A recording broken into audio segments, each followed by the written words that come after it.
Tapos na po ang paghihintay natin sa magiging desisyon sa budol impeachment ni Bongbong Marcos, mga kababayan. Meron na pong inilabas na desisyon ang House of Representatives.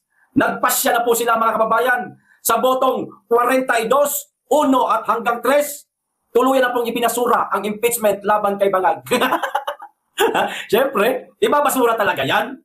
Alam na po natin ang magiging kahinatnan, mga kababayan. Hindi na po natin inaasahan na magtuloy-tuloy ito sa impeachment laban kay Bongbong Marcos. Oo, magtutuloy-tuloy, pero sa kaligtasan, siyempre, ni Bongbong Bangag. O eto, ang video. Panoorin po natin, mga kababayan, pero basahin ko lang po muna itong maikling balita. Breaking news po ito eh. Nagpasya ang House Committee on Justice sa botong 42-1-3 na ang De Jesus impeachment complaint laban kay Pangulong Ferdinand Marcos Jr. ay walang sapat na basihan o insufficient in substance, mga kababayan. Dahil dito, tuluyan ng ititigil ang lahat ng pagdinig kaugnay sa nasabing reklamo. Malamang, tuwan-tuwa ngayon ang mga Bangag supporter, mga kababayan. Tayo, hindi naman po tayo nasasaktan na dito sa naging hatol desisyon sa impeachment laban kay Bangag kasi alam na po natin ito, mga kababayan. Ang nag-prepare na abogado, di umano, bata ni Lisa. Ang nag-endorso ng impeachment complaint laban kay Bangag, contractor, tropa rin nila. Sigurado mababasura. Ito po yung video, panoorin na po natin. The chair is ready to hear the motion for the declaration of sufficiency in substance of the De Jesus impeachment complaint. The Honorable Zamora is recognized. Madam Chair, I move to declare the De Jesus complaint insufficient in substance. There is a motion to declare the De Jesus complaint insufficient in substance. Is there a second? Second. The same has been seconded. Is there any objection? May I ask, Honorable Nisay, if you are a member? Yeah, member. I'm a member. Are you a member of the Justice Committee? Ex officio member. Deputy Okay. minority. As an ex-officio member, then he has the right to vote and I even to raise a motion. I object, Madam Chair.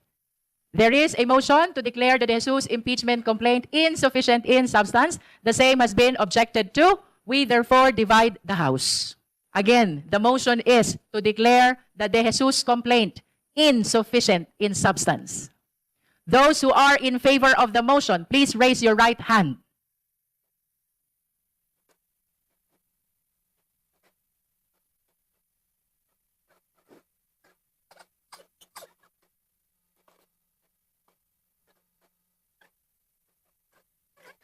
You may put down your hands. Those who are not in favor of the motion, please raise your right hand. You may put down your hand. Those who abstain, please raise your right hand. You may put down your hands.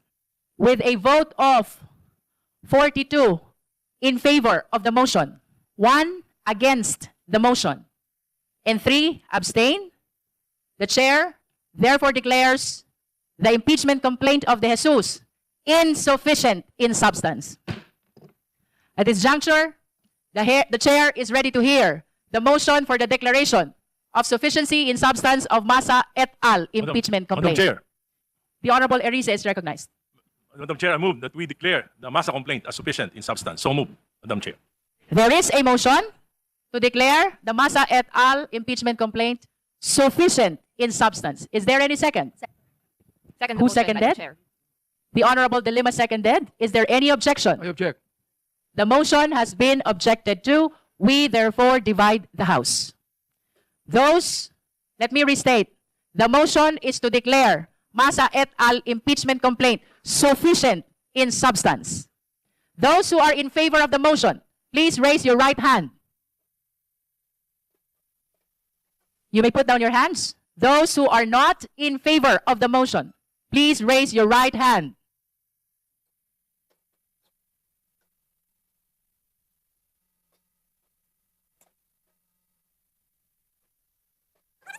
You may put down your hands. Those who abstain, please raise your right hand.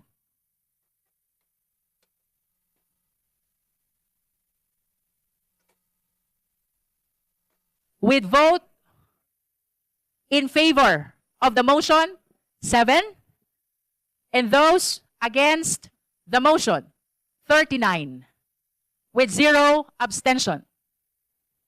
The chair declares the Masa et al. Impeachment complaint insufficient in substance. Palakpakan ng mga bangag. Akala nyo nasasaktan kami, mga hunghang. Alam na namin ang laro nyo, mga animal kayo. Alam namin na drama lang yung impeachment ni Bongbong Bangag. Kaya nga hindi kami excited dyan eh. Oh, alam na drama lang yan. So anong aasahan namin mga DDS? Mapapa-impeach si Bangag? Never! Malabo! Kasi laro lang yan. Kasi ang tumbok talaga nila na ipa-impeach mga kababayan. Walang iba. Si BP Inday Sara. Yan kay Marcos, drama-drama lang yan. Para masabihin na kunwari sila patas. Ayan ha, patas kami ha. O, pinapa-impeach namin si Bongbong Marcos kaso talaga wala tayong magagawa. O, insufficient talaga O, kulang talaga sa ebidensya. Hindi talaga siya maaaring ipa-impeach kasi wala Palpak yung yung naghain ng impeachment kay Marcos O, ina-endorso, oo, pero yung naghain, 4 na page lang yung ibinigay ng mga pagbabasihan para mapa-impeach si Marcos. E di ngayon, kay Sara naman tayo. O, kay Inday Sara, mga kababayan, siyempre, siseryosohin na huyan nila. Kasi ang target talaga nila, si BP Inday Sara, ang mapa-impeach, hindi si Bongbong Marcos. Wala na. Okay na tayo dyan. Alam na natin yung laro na yan. Sinabi ko lang ngayon sa inyo, para po, baka sakali hindi nyo pa makita ito sa iba pang platform ng social media, at least man lang dito sa channel ko, alam nyo na. O, katulad po nitong isa pang balitang ibibigay ko sa inyo. Drama pa rin po, mga kababayan. Maliwanag na niloloko talaga nila tayo O, eto, si Romualdez po kasi, di ba alam na po natin lahat na itinuturo ko siya, nila Gutesa, at na kung sino-sino pa, na isa di umano sa mga tumatanggap ng mali-malitang basurang pera. Di ba? Matakinuhin ninyo, mga kababayan, naglabas ng draft report itong si Pinky Lacson ng Blue Ribbon Committee. Hindi kasama po ang pangalan ni Romualdez sa mga kakasuhan. Absuelto na. Grabe talaga, magpinsan. Ang swerte nitong araw na ito. Alak ng tutsa. Kung si Inday Sara siguro ang pinangalanan ni Gutesa, halimbawa lang, pinangalanan din ni Saldico, baka ngayon wala na, ginigisa na si Inday. Baka matagal lang na-impeach si BP Inday Sara kung siya ang pinangalanan ni Gutesa at ni Saldico. Di ba? Pero kay si Martin Romualdez yan Ang nag-iingay si Saldico at si Gutesa, ay hindi po kasama. Absuelto ang buang. O eto, Romualdez, hindi kasama sa mga inirekomendang kasuhan. Draft report ng Blue Ribbon ni Ping Lacson. Iniisa-isa ang mga pangalan. Ito, may pinangalanan pa kuno si Pinky. Drama lang naman. Inihayag ni Senator o ni Senate Blue Ribbon Committee Chairperson Ping Lacson na nakabuo na ang komite ng draft partial report na nagre-rekomenda ng paghahain ng kaso laban sa ilang mambabatas at dating opisyal kaugnay ng issue sa flood control project, mga kababayan. Sabagay, ang ilagay po dito, partial report pa lamang, mga kababayan. Pwede pa po ito mabago. Kung meron pong partial report, meron din pong final report. Pero ito ang mga pangalan. Uulitin ko, tulad po ng impeachment ni Bangag na hindi po tayo umasa mapa-impeach siya, ganon din po dito, mga kababayan. Huwag din po nating aasahan na mailagay po ang pangalan ni Martin Romualdez para makasuhan. Bantay sa impormasyon, kabilang ang mga inirekomendang kasuhan sina Jinggoy Estrada, ayan, Joel Villanueva, Chis Escudero, Bong Revilla o dating senador, Saldico meets Kahayon. Etong si Saldico, mga kababayan, bagamat inilagay ko dito na ano pa lang ito, partial report pa lang po ito, mga kababayan, pwede pa pong maalis yan, si Saldico, pwede pa pong ma-absuelto. Hindi po maida, kasi ganito yan akin lang naman ito, no? Kasi kung tutuluyan mo talaga nila si Saldico, maaaring hindi na po siya umuwi ng bansa. Doon na siya magtatanggap kung nasaan man siya ngayon. So yung mga kasong nakabinbin sa kanya dito, hanggang binbin na lang po yan. Hindi na po yan maisasampa. Katulad po nung si Bautista, dating Comelec, di ba? Na hanggang ngayon pinaghahanap, kinasuhan din naman yun. Pero ano nangyari? Walay, di ba? Ganito po ang mangyari kay Saldico. Sa ngayon, wala si Romualdez, swerte ang buang, ay di sige, sana mapalitan na nga ang liderato ng Senado para mabago naman ang takbo, ang proseso, ang mga pagdinig sa Senate Blue Ribbon Committee. Walang kwenta Ito, talagang maliwanag po, mga kababayan, na pinagtatakpan po nila si Romualdez. O gayon man, kapansin-pansin na wala sa listahan ang pangalan ni dating House Speaker Martin Romualdez batay sa mga impormasyong nilabas kaugnay sa draft report. Ayon kay Lacson, ang nasabing ulat ay draft partial report pa lamang. Ayan. Tangina mo, Lacson, umayos ka. Ilagay mo ang pangalan dito ni Romualdez, Total, ikaw na mismo may sabi. Partial draft report pa lamang ito. Umayos ka. Pinky Lacson, idagdag mo ang pangalan ni Romualdez dito. Sa kasalukuyan, 4 pa lang ang lumagda rito at kailangan ng hindi mabababa sa 11 pirma upang maiharap ito sa plenaryo sa Senado. Bago nyo iharap yan sa plenaryo sa Senado, Pinky Lacson, mumurahin ka talaga ng tao kapag hindi mo dinagdag dito si Martin Romualdez. Maraming beses na o maraming tao na ang nagdawit sa kanya sa maanumalyang flood control project pero iniiwas talaga ninyo. Ano ba talaga kayo ni Romualdez? Bata ba talaga kayo ni Romualdez, Pinky Lacson? Senator Tuta Soto, bata ba kayo ni Romualdez? Bakit hirap na hirap kayo? Takot na takot kayo? Dapat talaga mapalitan na itong liderato ng Senate Review Committee at ng Senate President, mga kababayan. Wala na ho tayo nakikitang patas na investigasyon.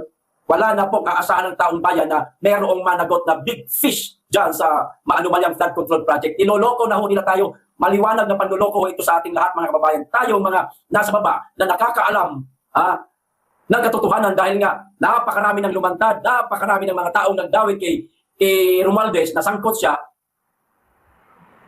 Tila mawawala po yung pag-asa natin na mapasama si Martin Romualdez. At magkakalaunan ho, mga kababayan, matapos talaga itong investigasyon ng flood control project anomaly na ito, walang Romualdez na makukulong. Kawawa naman po. Ang mga Pilipinong naghahangad, tayo na mga naghahangad na mayroong big fish na ipakulong. Pero baka matunaw na lamang po itong issue na ito na walang Romualdez na makakasuhan o makukulong. Dapat talaga mabago na ang liderato sa Senado at sa Senate Review Committee. Pero pagkita lang po natin, mga kababayan, si Pinky Lacson, alam nyo kasi, kapag puro lang po tayo reklamo, tulad dito sa channel natin, dito kayo nagko-comment, nag-iingay ho kayo, wala namang problema sa pag-comment ho ninyo. Karapatan nyo ho yan. Kung hanggang dyan lang po tayo, mga kababayan, hindi po nila tayo maririnig. Dapat yung marinig ho nila tayo. Mag-ingay po tayo sa social media. Kasi nakatingin ho sila sa atin, maniwala ho kayo. Nakasubaybay ho yan sila sa publiko, lalo-lalo na po sa Facebook. Mag-ingay po kayo, mga kababayan, sa Facebook. Hindi yung, okay, manyang manood tayo dito sa mga DTS vlogger para malaman nyo po ang mga balita sa ating bansa, lalo na ito, at makapag-komento kayo. Pero paano po nila marinig? Paano po malaman ng Senado na ninanais natin na isama ang pangalan ni Romualdez sa mga kakasuhan kung hindi po tayo mag-iingay sa social media?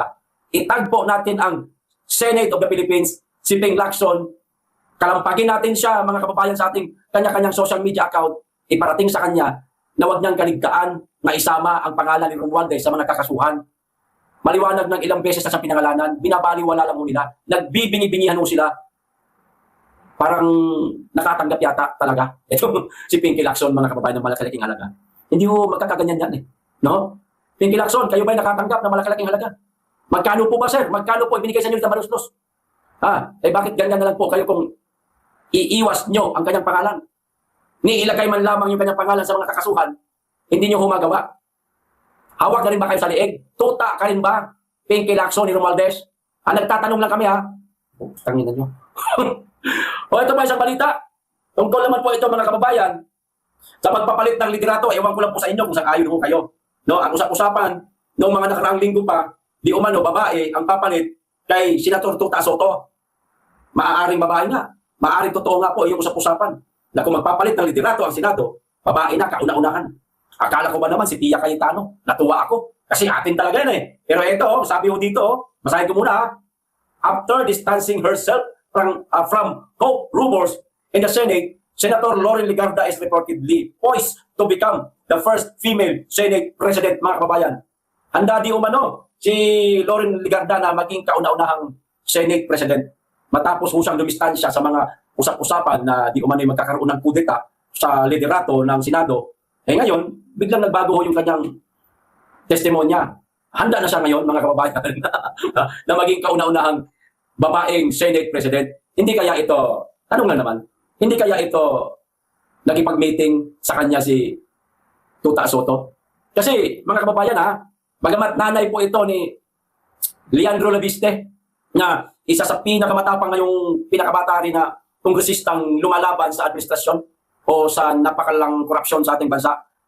Para sa akin mga kababayan kung magpapalit rin lang sila ng liderato dyan sa Senado, wala rin kwenta. Kung ang papalit kay Soto galing din sa majority. Majority itong si Legarda, mga kababayan, majority ito Hindi nga natin alam, baka mamaya nag-usap na yan si Legarda at saka si Soto. Sige, total ang tao, ang ingay na. Siguro dapat na tayong magpalit ng liderato. Legarda, pwede bang ikaw na lang ang pumalit sa akin? At least ikaw majority ka pa rin. Huwag natin itong ibigay sa minority.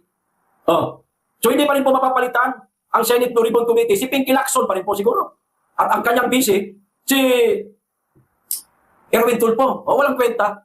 Hanggat majority po, mga kababayan, ang uupo bilang Senate President, hindi po maaalis siya si Pinky Lacson sa Senate Blue Ribbon Committee. Dapat po talagang palitan ho lahat. Yung magiging Senate President, magmula po sa minority. Depende sa kanila kung sino-sino mang nasa minority na isa sa mga maaasahan natin mga Duterte supporter. Isa na dyan, si Alan Peter Cayetano. Pwede rin si Marcoleta. Pwede rin si Pia Cayetano. Maraming pwede ho. Kaso, parang pati sa pagpapalit ng liderato sa Senado, luto rin eh. Sa palagay ho ninyo, luto rin. Kaya ito, majority ito si Loren Legarda eh. Sa totoo lang mga kababayan, pasensya na po kung meron pong maka-Loren Legarda dito.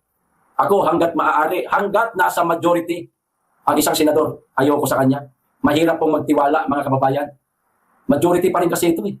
Legarda, opo. Hanggat maaari, ayoko talaga. Hindi lang hanggat maaari, talagang ayoko. Kaya doon tayo sa sa minority sana. Sana ano lang ito, sana feeling lang ito ni ni Legarda na siya na ang magiging kauna-unahang Senate President na babae. Sana sana pakiramdam niya lang ito. Sana naririnig niya lang ito sa mga kapwa niya kasama sa majority. Pero ang magiging katotohanan o ang mangyayari sa Senado ay mula sa minority ang magiging Senate President para sigurado ho tayo na magiging patas po ang mga pagdinig dyan. Lalong-lalo na sa Senate Blue Ribbon Committee. Nakita nyo nga, pati si Ping Lacson, mga kababayan, draft report na inilabas. Wala si Martin Romualdez, patas ba yan? Pinagtatakpan po nila. Kaya dapat mga senador na kabilang sa Duterte Black, mga sir, mga ma'am, ano pong ginagawa ninyo? Minority Black ng Senado, hindi naman po kayo kapiraso lang. Marami-rami din naman kayo. Baka naman magawa nyo po ng paraan. Kasi hanggat majority ang uupo bilang Senate President, walang mangyayari sa investigasyon sa Senate Blue Ribbon Committee. Walang big fish na makukulong. Lahat ng mga haka-haka, pagdududa natin, nakasama si Martin Romualdez, kasama sa korupsyon si Sandro Marcos, kasama si Bongbong Marcos, mananatiling haka-haka lamang po yun. Kung hindi po mapatunayan sa isang pagdinig, hanggat hindi nakukumpirma ng Senate Blue Ribbon Committee na itong mga pinangalanan, itong mga nabanggit ko kanina, isang ayunan ng chairman ng Blue Ribbon, wala akong mangyayari. Mga Duterte Black na senador, baka naman, kung gusto nyo rin po ng katarungan dito sa napakalalang korupsyon at sang-ayon kayo sa sigaw ng taong bayan na sana manaig ang katotohanan, kumilos na po kayo mga sir. Sayang po ang oras, sayang ang araw kita nyo. Ang impeachment laban kay Bongbong Marcos, wala na, nabasura na. Sa bagay, alam nating drama na yon. Pangalawa, Martin Romualdez hindi napasama sa listahan ng mga kakasuhan. Sino po ang makukulong? Yung mga senador na kasamahan ninyo na pinagbibintangan lang, pinaratangan lang, kawawa naman po. Ilabas po ninyo ang katotohanan kung sino po talaga dapat makulong.